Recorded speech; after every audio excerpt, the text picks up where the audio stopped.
মৃত্যুর পর কি হয়? আত্মা কোথায় যায়? গরুর পুরাণ আমাদের জানায় মানুষের পাপ অনুযায়ী তাকে যেতে হয় ভয়ঙ্কর সব নরকে। আজ আমরা জানব গরুর পুরাণে বর্ণিত 28টি নরকের নাম এবং কোন পাপে মানুষ সেখানে যায়। তামিসরা, যারা অন্যের সম্পত্তি জোর করে ছিনিয়ে নেয়, তারা পরে তামিশ্র নরকে। এখানে আত্মাকে অন্ধকার ও শারীরিক যন্ত্রণার মধ্য দিয়ে যেতে হয়। অন্ধ তামিশ্র, যারা স্ত্রী বা স্বামীকে প্রতারণা বা ভুল পথে চালায়, এখানে শাস্তি পেতে হয়। রৌরব, যারা নিষ্ঠুরতা করে, প্রাণীর প্রতি করুণা দেখায় না, তাদের জন্য এই ভয়ানক নরক। মহারৌরব, পশুদের উপর অত্যাচার করলে এই নরকে পাঠানো হয়।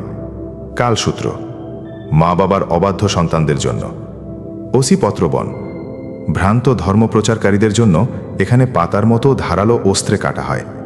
শুকরমুখ, মিথ্যা সাক্ষ্য দিয়ে অন্যের ক্ষতি করলে এই নরকে স্থান হয়। অন্ধকূপ, যারা মিথ্যা ফাঁদে ফেলে অন্যকে বিপদে ফেলে, তাদের ঠাঁই এখানে। নাস্তিক ও ঈশ্বর বিদ্বেষীদের জন্য অন্ধকার নরক। ললভুক, ঘুষখোরদের শাস্তির জায়গা, যারা নিরীহদের হত্যা করে বা ক্ষতি করে। অব্যক্ত, চরম পাপীদের জন্য চিরস্থায়ী কষ্টের জায়গা। অয়মুখ, এখানে আগুনে পুড়িয়ে শাস্তি দেওয়া হয়। খারো ভোজ্য, দুর্নীতিগ্রস্ত অফিসারদের জন্য। রক্ষগণ ভোজ্য, গরিবদের সম্পদ লুট করা পাপীদের জন্য। শূলপ্রতা, অসহায়দের হত্যা করলে এই ভয়ঙ্কর শূলে বিদ্ধ করা হয়। দণ্ডসুখ, ভয় দেখিয়ে শাসনকারী নেতাদের জন্য। হিংসা ও আগ্রাসনের শাস্তি।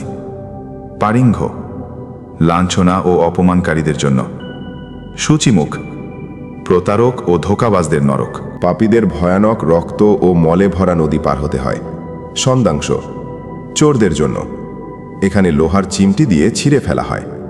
তপ্তসূর্মি, পরস্ত্রীকমনের শাস্তি দেওয়া হয় জ্বলন্ত অস্ত্র দিয়ে। বজ্রকান্তক শালমলি, বিশ্বাসঘাতকতা করলে এই কাঁটার গাছে ঝুলিয়ে রাখা হয়। বৈজায়ন্তী, দেবতা ও গুরুদের অপমানকারীদের জন্য। অপরকে অপমান করলে এখানেই পড়ে।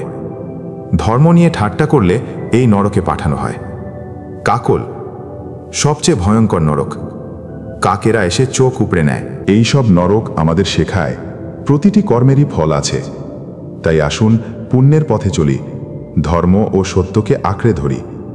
আপনারা যদি এই ভিডিওটি ভালোবাসেন, তাহলে লাইক, শেয়ার ও ইয়োগী গুরু 707 চ্যানেলটি সাবস্ক্রাইব করতে ভুলবেন না।